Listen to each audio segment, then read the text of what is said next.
नरोत्तमं देवीं सरस्वतीं व्यासं ततो जयमुद्धीरये।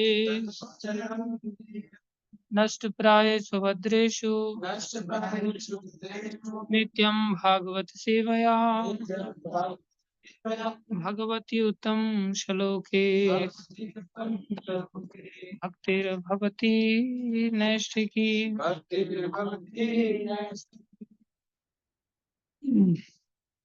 श्रीमद्भागवतम स्कंदो अध्याय 5 श्लोक संख्या 25। तामसादपि भूतादेः विकुर्वाणात् भूतनभः तस्य मात्रा गुणः शब्दो लिंगम यदृश्ययोः। तामसादपि भूतादेः विकुर्वाणात् भूतनभः तस्य मात्रा गुणः शब्दो लिंगम यदृश्ययोः। तामसादपि भूतादेः विकुर्वाणात् अभूतनभः तस्य मात्रा गुणः शब्दो लिंगम यदृश्ययोः। अनुवाद। मिथ्या अहंकार के अंधकार से 5 तत्वों में से पहला तत्व आकाश उत्पन्न होता है। इसका सूक्ष्म रूप शब्द का गुण है। ठीक उसी प्रकार जिस तरह दृष्टा का दृश्य से संबंध होता है। ओम ज्ञानं तिमिरन्धस्य ज्ञानाञ्जनशलाकया चक्षुरुन्मीलितं येन तस्मै श्रीगुरवे नमः। श्रीचैतन्यमनोभीष्टं स्थापितं येन भूतले स्वयं रूपं मह्यं ददाति स्वपदान्तिकम्। वन्देऽहं श्रीगुरो श्रीयुतापनकमलं श्रीगुरुन् वैष्णवांश श्रीरूपं साग्रजातं सहगणा रघुनाथान्वितं तं सजीवं साद्वैतं सावधूतं परिजनसहितं कृष्ण चैतन्यदेवं श्री राधा कृष्ण पदान् सहगण ललिता श्री विशाखान्वितांश।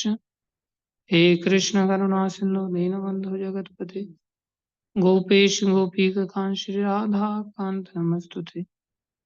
तप्त कांचन गौरंगी राधे वृंदावनेश्वरी वृषभानुसुते देवी प्रणमामि हरिप्रिये।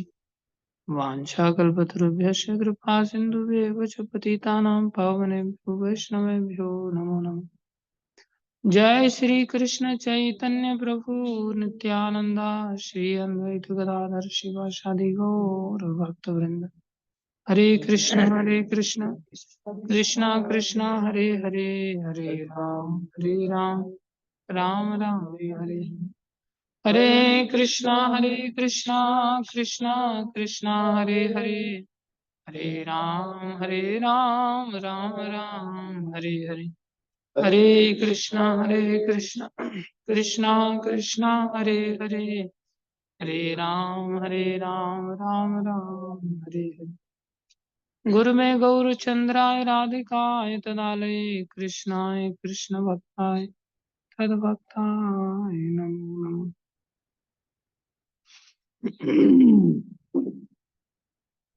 हरे कृष्णा। गुरु वैष्णव की दया से जो कुछ कहें कृपा करके ध्यान से सुनिए। तात्पर्य अर्चने वंदनीय प्रातः स्मरणीय जगत गुरु श्रील प्रभुपाद जी द्वारा श्रील प्रभुपाद की जय।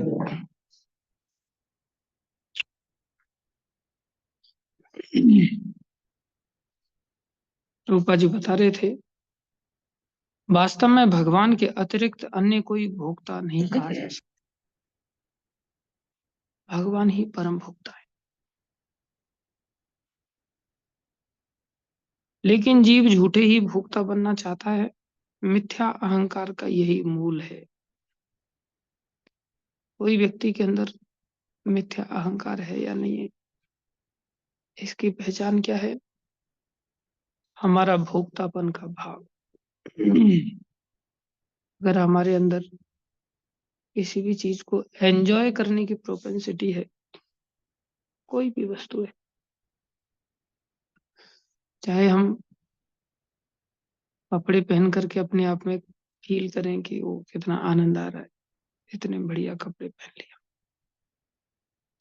चाहे हम कुछ खा करके फील करें, ओह कितना बढ़िया आनंद आ रहा है, या ये वस्तु को मैं एंजॉय करूंगा, आज मेरे को ये एंजॉय करने का मन कर रहा है। कोई भी संसार में खाना पहनना, उड़ना घूमना फिरना हो, चलो घूम करके आते हैं, केम्प्टी फॉल जा करके आते हैं, स्नान करके आते हैं, वाटरफॉल का आनंद लेकर के आते हैं। उजाला प्रतिष्ठा आदि किसी भी चीज के आनंद की जब हमारे अंदर पर्सनल लेवल पर अगर वृत्ति है, तो समझ लो हम अहंकार से ग्रसित हैं। अब ये है कि नहीं, एक एक चीज में हमें आनंद आता है और एक एक चीज में हमारा मुंह लटक जाता है। मुंह लटकना भी ये दर्शाता है कि हमारे अहंकार को ठेस पहुंच रही, और मुंह का खिल जाना भी ये दर्शाता है कि हमें अहंकार की तृप्ति हो रही है।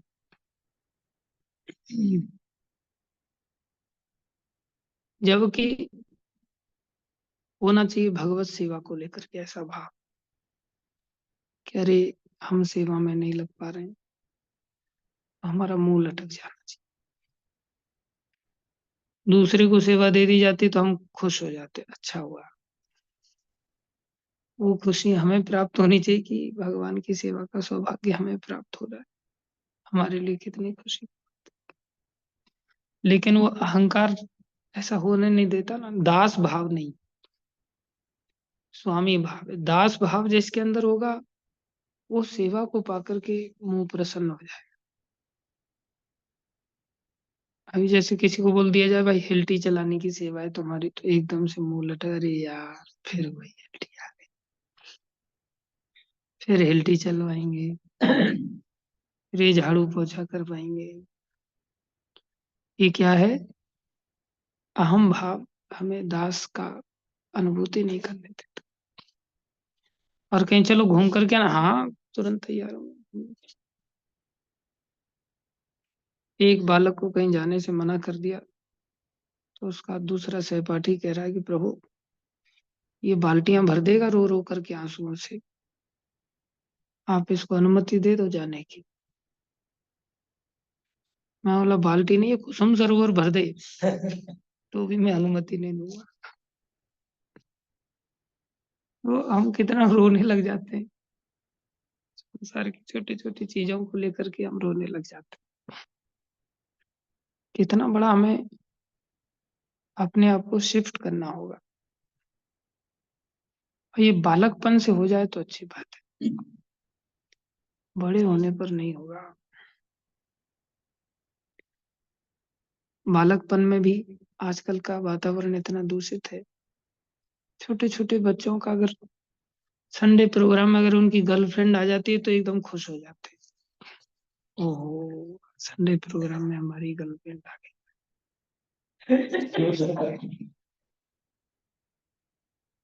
है कि नहीं जगन्नाथ? सही कह रहा हूँ गलत कह रहा हूँ? भोक्तापन का कैसा भाव है, छोटे बच्चे उनके अंदर ही भोग भोग बुद्धि इतनी जागृत। किसी बुजुर्ग को नहीं सोचेंगे चलो इसको छोड़ करके आना है, गर्लफ्रेंड की चिंता करेंगे कि इसको छोड़ करके आना है भाई, इसको किसी दूसरे ने भोग के लिए अटैक कर दिया कहीं रास्ते में, तो इसलिए इसको छोड़ करके आना है, व्यवस्था करना है। कैसी छोटी बुद्धि, भोग बुद्धि। संस्कार में तो होती है ये हम सबके, ये जाने का नाम नहीं। लोगों को लगता है प्रभु जी को तो कुछ दिखाई देता ही नहीं, प्रभु जी तो बिल्कुल अंधा आदमी है। ऐसा नहीं भैया, हमारी भी आंखें हैं। ऐसे हटके पीछे दिशा दे रहा है मेरे को। पवन ऐसा नहीं, भरोसा है मेरे को पवन के ऊपर।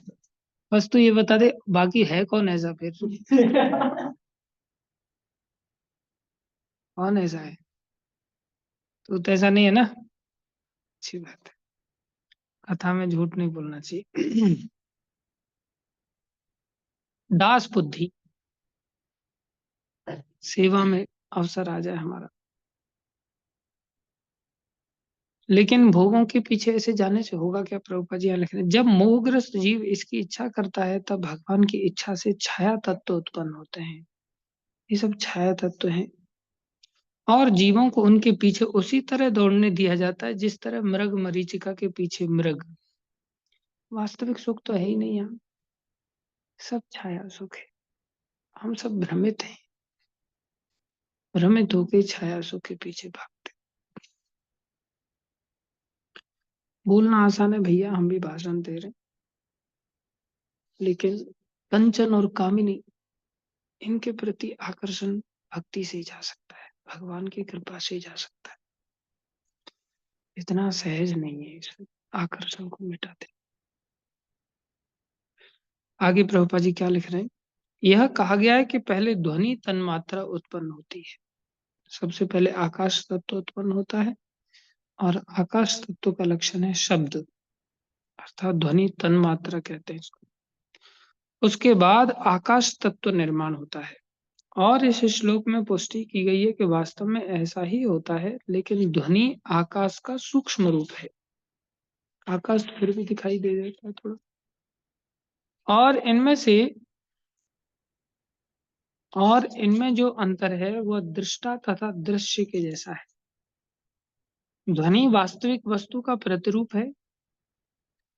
जिस तरह किसी वस्तु के बारे में बोला हुआ शब्द या ध्वनि उस वस्तु के वर्णन का बोध कराता है, अतएव ध्वनि वस्तु का सूक्ष्म गुण है।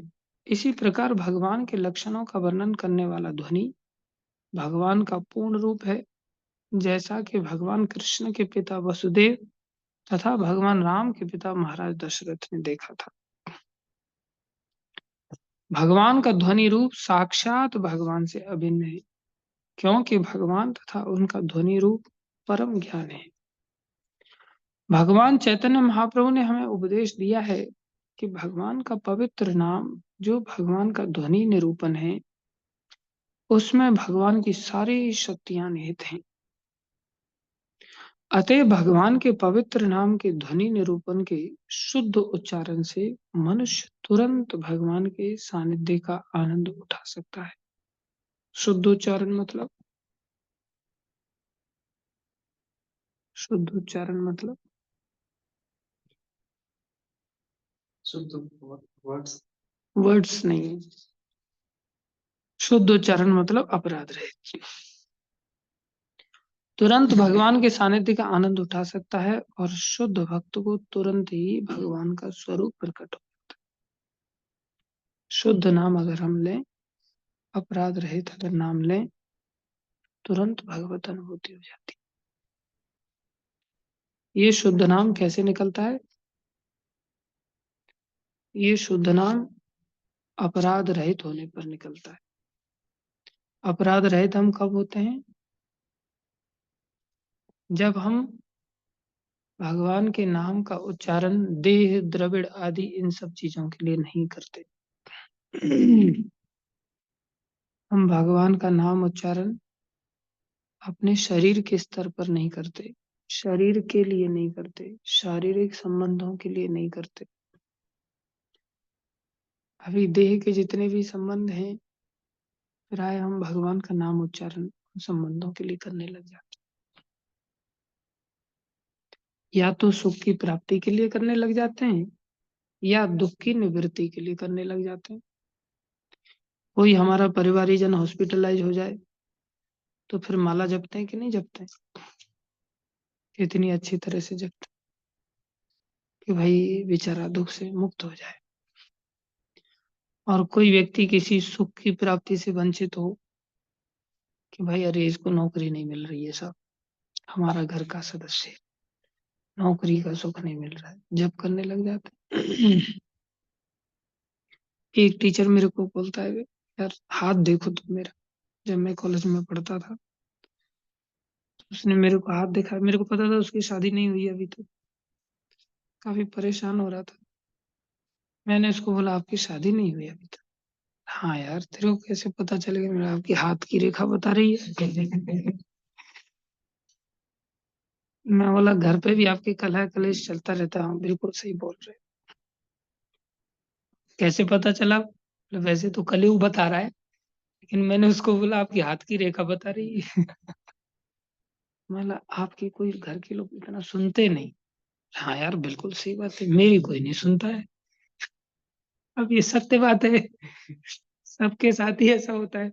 किसी की सुने भी ना लोग, तो भी उसको लगता है मेरी कोई नहीं सुनता। क्योंकि उसकी सुनाने की अपेक्षा इतनी ज्यादा है ना।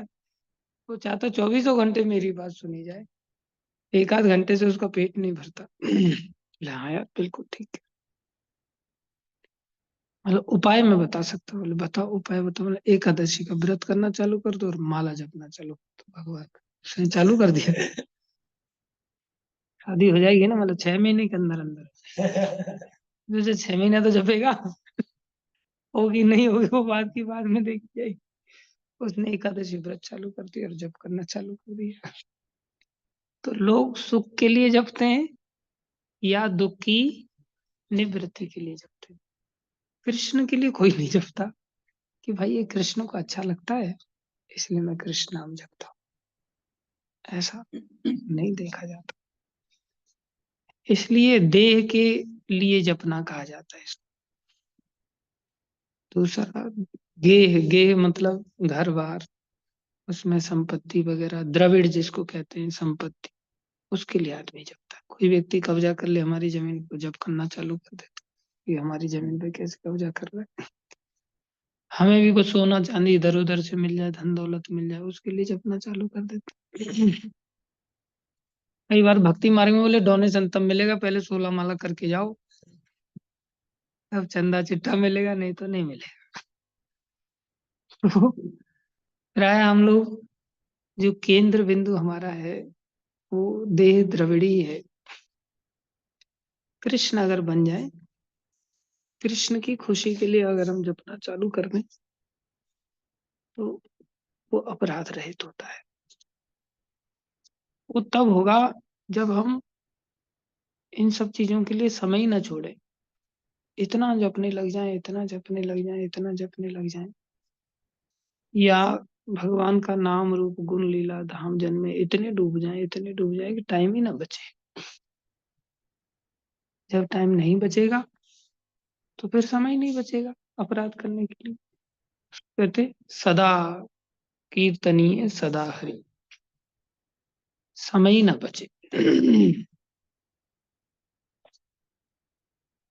प्रभुपाद जी ने ऐसा रूपरेखा दिया है धीरे धीरे हमें आगे बढ़ने के लिए। अब कितना सुंदर समय दिया प्रभुपाद जी ने, देखो। एक के बाद एक ऐसे सुंदर कार्यक्रम दिए। अगर सुबह 4:30 बजे से देखा जाए तो 9 बजे तक, 8 बजे तक फुर्सत ही नहीं। 4 घंटे कैसे बीत जाते पता ही नहीं चलता। और कितना आनंद आता है। ऐसे मूवी देखने में भी 3 घंटे कैसे बीत जाते पता नहीं चलता। साउथ इंडियन मूवी जो एक्शन मूवी होती है, उसको तो और पता नहीं चलता। आदमी देखता चला जाता, लेकिन रोज देखते देखते देखते देखते उसकी शक्ति क्षीण हो जाती। खुद अनुभव कर सकता है कि यार मैं इसमें फंस गया हूँ। कई सारे ऐसे भक्त लोग हैं जो कहते हैं इसमें क्या बुरा है, तो एक्शन मूवी तो है, खाली एक्शन ही तो देखना, बुराई नहीं फील होती। एक भक्त है, वो बेचारा ऐसा आदतन बन गया उसका। वो क्या करता है, रात को कंबल ओढ़ करके और फिर ऐसे एक्शन मूवी देखता है। साधु जीवन है उसका, लेकिन वो ऐसे देख लेता है। और उसको आदत पड़ गई 2-3 घंटा ऐसे मूवी देखने की, और साथ में गेम खेलने की। और गेम खेलने की भी आदत पड़ गई। तो उसका शरीर ऐसा बना लिया उसने, फिर भी सुबह मंगल आरती उठ जाता है। कोई व्यक्ति मेरे को इस तरह से टारगेटेड होके ना देखे कि देखो ये रात को देखता हो, किसी का शक ही ना जाए। लेकिन ये बात छुपती थोड़ी है, पता तो चल गया। अब सुबह में फिर भी मंगल आरती उठता है रेगुलरली, लेकिन दिन में पूरा 3-4 घंटे की शिफ्ट लगानी पड़ती है उसको। दिन में पूरी नींद पूरी कर लेता है, करना पड़ रहा है ना। अब उसको बताओ तो छोटे छोटे बच्चों को भी पता चल जाता है। छोटे बच्चे उसको कई बार लज्जित भी कर देते हैं, क्या मूवी देखते हैं आप, पता चल जाता है। उसकी हिस्ट्री में भी जाकर के बच्चे लोग देख लेते हैं, कई बार तो पता चल जाता है। तो बेचारा लज्जित भी हो जाता है, लेकिन करे क्या, आदत पड़ जाती है। ये आदत से बाहर निकालना बहुत जरूरी है। गंदी आदतों से हमें पता होता है कि हमारी शक्ति का ह्रास। यही आदत अगर मॉर्निंग प्रोग्राम की पड़ जाए 3-4 घंटे की, तो धीरे धीरे शक्ति का संचार होने लगता है। मॉर्निंग प्रोग्राम अगर 4-6 महीने व्यक्ति ईमानदारी से कर लेना, हालांकि वो मॉर्निंग प्रोग्राम वो भी करता है, लेकिन क्लास में बैठते ही एकदम से मछली पकड़ने लगता है, फिर वो एकदम से मछली पकड़ना समझते हैं, बगुले की तरह एकदम ऐसे ऐसे बीच बीच में मारता है, ऐसे वो मारता रहता है। मॉर्निंग प्रोग्राम में वो उत्साह नहीं आ पाता ना। ये तो हम अपनी कमी को छुपाने के लिए मॉर्निंग प्रोग्राम करते हैं। फिर मॉर्निंग प्रोग्राम ऐसा है कि पर्दा खुल रहा है बंद हो रहा है उसको पता ही नहीं, जब सब उठ के जाने लगते तो पता चलता, हाँ सब फड़फड़ फड़फड़ हो रही, भाई सब उठ के जा रहे हैं, तो उसे सेंस जागृत होता है। वो कार्यक्रम से उतना शक्ति का संचार नहीं आ पाता उत्साह के साथ। उसके लिए पर्याप्त नींद होनी चाहिए, रात को जल्दी सो जाना चाहिए। जल्दी सोने वाले की नींद पर्याप्त हो पाती है। जैसे प्रभुपा जी ने मॉर्निंग का प्रोग्राम दिया है, ऐसे ही 4 घंटे जब पता नहीं चलते, तो धीरे धीरे धीरे धीरे जब इसमें वृद्धि करते चले जाएंगे, तो 19-19 घंटे तक एक आसन पर बैठ करके भजन करने वाले साधु हुए। 1-2 दिन नहीं, प्रतिदिन। कितना? 19-19 एक आसन। अरे संसारी भोगों को पाने के लिए भी लोग 8-8 घंटे 10-10 घंटे पढ़ाई कर लेते एक जगह बैठ कर। तो क्या भक्ति नहीं की जा सकती? नौकरी करने वाले कितना थड़े पर बैठ बैठ करके नीचे का उनका आसन ही फट जाता है बेचारा, इतना बैठते हैं एक जगह पर। बिजनेस करने वाले अपने थड़े पर धंधे पर कैसे बैठ जाते हैं टिक करके। ये तो टेस्ट पर निर्भर करता है। एक बालक है, उसने एमबीबीएस किया, तो उसका अभ्यास पड़ गया एमबीबीएस करते समय 8-10 घंटे पढ़ाई करने का। अभी उसको को 8-10 घंटे जप कर लेता है एक साथ बैठ करके, 8-8 10-10 घंटे एक जगह बैठ करके जप कर लेता है। कई सारे लोग एकादशी के दिन ऐसे जप कर लेते हैं, और उसमें एकादशी में हमारा नाम भी ठोक देते हैं, इन द एसोसिएशन ऑफ सच्चिदानंद प्रभु। और पूरा एकादशी के दिन सच्चिदानंद प्रभु के दर्शन ही नहीं होते, क्योंकि सच्चिदानंद प्रभु में वो सामर्थ्य ही नहीं बैठ करके जप करने वाली। बस एसोसिएशन का नाम कैश किया जा रहा है। ये अभ्यास बचपन से अगर किया जाए ना, सौभाग्य किसी किसी को मिल पाता है, फिर सब सुख संसार के फीके पड़ जाते, फिर तब अपराध के लिए जगह नहीं बचती। अन्यथा खाली दिमाग शैतान का दिमाग। फिर हम जो जप करते हैं वो शुद्ध नाम नहीं जप, शुद्ध नाम नहीं हो पाता, तो फिर परिणाम में हमें भगवान का सानिध्य अनुभव नहीं, भगवान का तुरंत सानिध्य अनुभव, तुरंत सानिध्य। बस देह गेह के लिए हमारे पास जगह ही ना बचे, इतना नाम जपने लग जाएं, इतना भक्ति के अंदर डूब जाएं, सेवाओं में डूब जाएं, आकर देखो फिर कैसी आती है। अतएव यहाँ प्रभुपा जी लिख रहे हैं, अतएव भगवान के पवित्र नाम के ध्वनि निरूपण के शुद्ध उच्चारण से मनुष्य तुरंत भगवान के सानिध्य का आनंद उठा सकता है। देखिए बड़ी सिद्धांतिक बात है कि किसी वस्तु पर अगर ऊपर से भी फोर्स लगा रहे हो आप और नीचे से भी फोर्स लगा रहे हो, और दोनों फोर्स इक्वल हैं, तो वस्तु कहीं आएगी जाएगी क्या? तो अगर आप थोड़ी देर के लिए भर जाते हो और उतनी देर के लिए खाली भी रहते हो, थोड़ी देर भक्ति की और उतनी देर शैतानी की, तो हिसाब ज्यों का त्यों हो गया ना। तो भगवत अनुभूति कहाँ से हो? ऊपर से पिछले भी पाप कर्मों का बोझ इतना सिर पर है, वो भी काटने में, तो हम कहीं नहीं जा पाते। इसलिए हमारी धीरे धीरे गंदी आदतें कम होती चली जाएं, अच्छी आदतें हमारी बढ़ती चली जाएं। और इसका सबसे सहज उपाय है कि हम मोबाइल का त्याग करें। सबसे गंदी आदत डालने वाला मोबाइल है। ज्यादा नहीं तो कम से कम रात्रि के समय में तो हमें त्याग कर देना चाहिए। जैसे होता है ना, रात्रि में असुरों की ताकत बढ़ जाती है, ऐसे ही रात्रि में मोबाइल की ताकत बढ़ जाती है। असुर है वो एक प्रकार से। इसलिए भक्ति मार्ग के पथिक को किसी भी हालत में कम से कम रात को तो मोबाइल नहीं रखना चाहिए। वैसे तो कभी भी नहीं रखना चाहिए, दिन में भी नहीं रखना चाहिए। अगर ऊपर के साधु लोग, गुरु लोग अगर हमें दें तो रखना चाहिए, नहीं दें तो नहीं रखना। उनको लगे कि हाँ भाई ये उपयोग में लाने वाला व्यक्ति है, संयमी है, इसका सदुपयोग कर सकता है, तो वो देंगे। उनको लगे कि दुरुपयोग करने वाला, तो क्यों देंगे। लेकिन आज की स्थिति तो ऐसी है कि मोबाइल दोगे तो ही आश्रम में रहेंगे। सरेंडर का कंडीशन ही मोबाइल बन गया।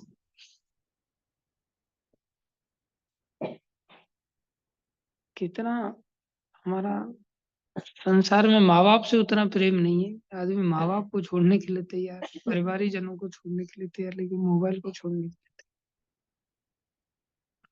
सब गंदी आदतों की जड़ वही है। इसलिए रात को तो कम से कम हमें त्यागना चाहिए। शुद्ध उच्चारण से मनुष्य तुरंत भगवान के सानिध्य का आनंद उठा सकता है और शुद्ध भक्त को तुरंत ही भगवान का स्वरूप प्रकट हो जाता है। कितना बढ़िया उपाय दिया है।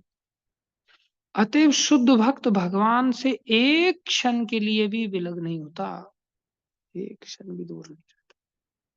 अतएव जो भक्त निरंतर भगवान के संपर्क में रहने की कामना करता है, उसे साधक भगवान का सानिध्य सीधा मिल जाए, फिर क्या क्या चीज की कमी रह गई फिर। संपर्क में रहने की कामना करता है, उसे शास्त्रों द्वारा अनुमोदित भगवान के पवित्र नाम, ये पवित्र नाम किसी की कपोल कल्पना नहीं है कि किसी ने हमें पकड़ा दिया ऐसे मनगढ़ंत विचारधारा से। शास्त्रों द्वारा अनुमोदित भगवान के पवित्र नाम हरे कृष्ण कृष्ण कृष्ण हरे हरे, हरे राम हरे का कीर्तन करना चाहिए। जब कीर्तन कर, जो इस प्रकार भगवान का सानिध्य प्राप्त कर लेता है, वह निश्चित रूप से मिथ्या अहंकार से उत्पन्न जगत के अंधकार से उबर आता है। तमसो माँ ज्योतिर्गमय, अस्तो माँ सद्गमय, मृत्युर्मा अमृतम गमय। ये तीन वाक्य हैं, वेद वाक्य हैं ये, जो सीधा सीधा हमें उपदेश दे रहे। मिठाई का डब्बा साथ में लाइए माता। मिठाई का डब्बा है। देखा, मेरा मुंह बंद करने के लिए पहले मिठाई का डब्बा साथ में लाएंगे। बोले नहीं क्लास में।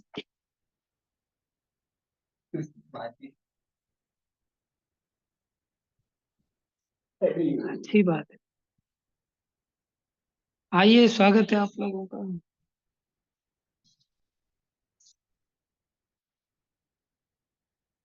तो बड़ी स्पष्टता के साथ बंद कर लो उसको अभी। मैं इस बात को समझना होगा कि संसारी जो ज्ञान है, जो पंच तत्वों से संबंधित है।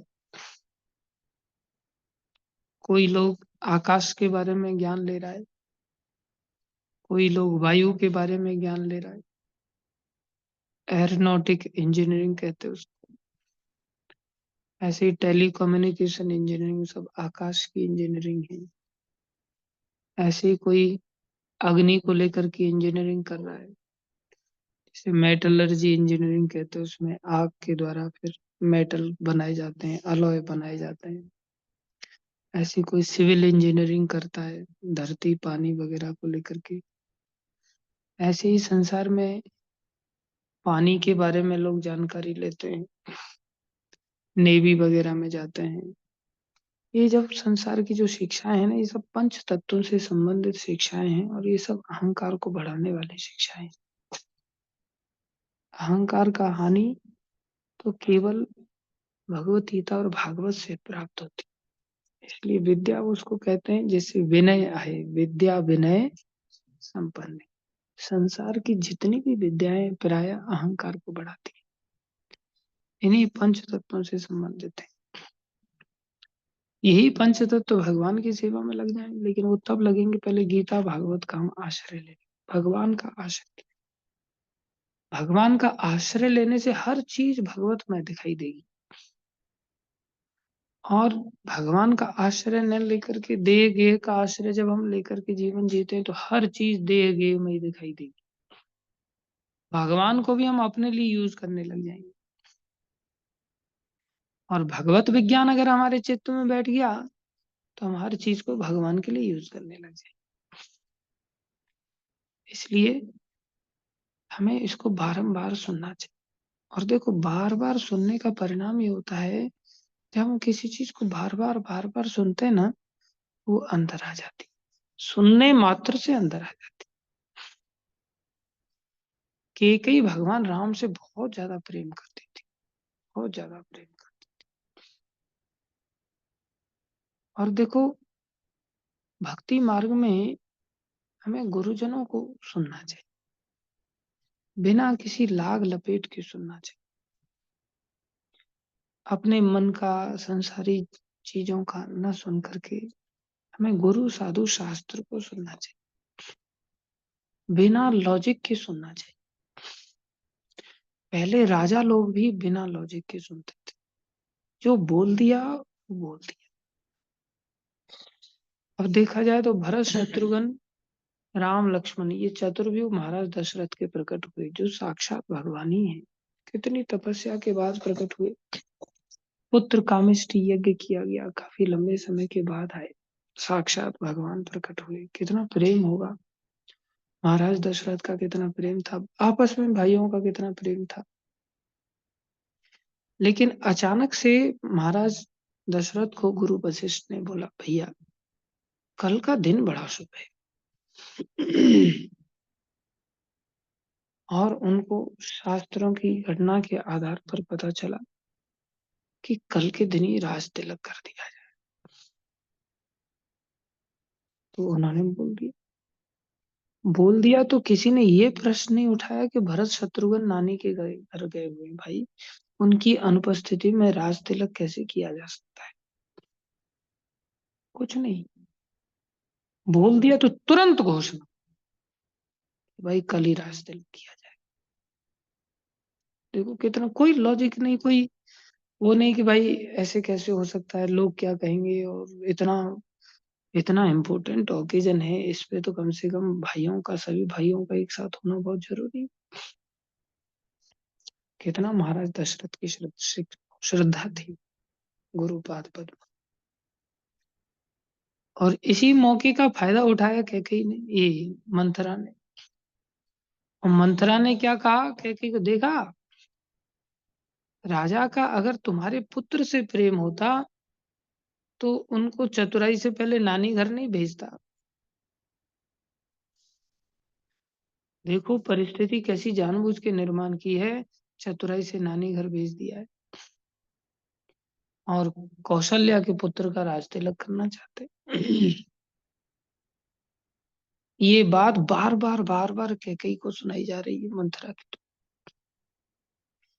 जबकि कैकेयी का भगवान राम के प्रति अत्यधिक, अपने पुत्र से, भरत जी से भी ज्यादा प्रेम था। लेकिन बार बार सुनने से उसकी मति भ्रमित हो, वो परिस्थितियों का एनालिसिस करने लग गई। यहाँ ये तो बिल्कुल घटित हो रहा है कि इतना महत्वपूर्ण अवसर है और उसमें नानी घर भेज दिया मेरे पुत्रों को। कितना लॉजिक बिठा रही है ना मंथरा। मंथरा के इस प्रकार से भाषण देने से उसका सब प्रेम लुप्त हो गया और उसके अंदर भगवान के प्रति द्वेष आ गया। ना केवल राज तिलक भरत जी के लिए मांग लिया, बल्कि भगवान उसे ऐसे कांटे प्रतीत हुए कि उनको 14 वर्ष के लिए वनवास भेज और वनवास भेज। महाराज दशरथ ने सब समझाया, लेकिन उनको कोई असर ही नहीं हुआ। ये बार बार सुनने का, जब हम बार बार कुसंगति करते हैं, संसारी चीजों में रमण करते हैं मोबाइल के द्वारा, तो धीरे धीरे हम कितने भी अच्छे भक्त से ही हम गिर जाते हैं, बदल जाते हैं। हमारा हृदय फिर संसारी लॉजिक को देखने लग जाता है। संसारी लॉजिक में फिर संसार दिखाई देता है कि भाई मंदिर में ठीक नहीं है जी, मंदिर में कोई भरोसा नहीं, क्या होगा क्या नहीं, संसार बढ़िया। फिर वो व्यक्ति संसार में चला जाता है। एक भक्त संसार में चला गया, मंदिर के भक्त को फोन करके कहता है, तू कुछ पैसे रख लिया कर, मैं तेरे को कुछ पैसे दे देता हूँ, तेरे अकाउंट में तो पैसे रख ले। वो कहता है मेरे को पैसे की जरूरत। अरे हम भी पहले मंदिर में थे तब ऐसा ही सोचते थे, लेकिन हमें बाद में पता चला पैसा ही काम आता है। अब वो मंदिर में रहने वाले भक्तों को समझा रहा है, तो पैसे कुछ रख लिया कर, तू तेरे अकाउंट में पर्सनली रख लिया कर, जरूरत नहीं पड़े तो कोई बात नहीं, लेकिन रख तो ले। और जैसे ही आदमी रखने लगता है ना, बस जैसे किसी को बोले कोई बात नहीं है, चाकू रख तो लो आप,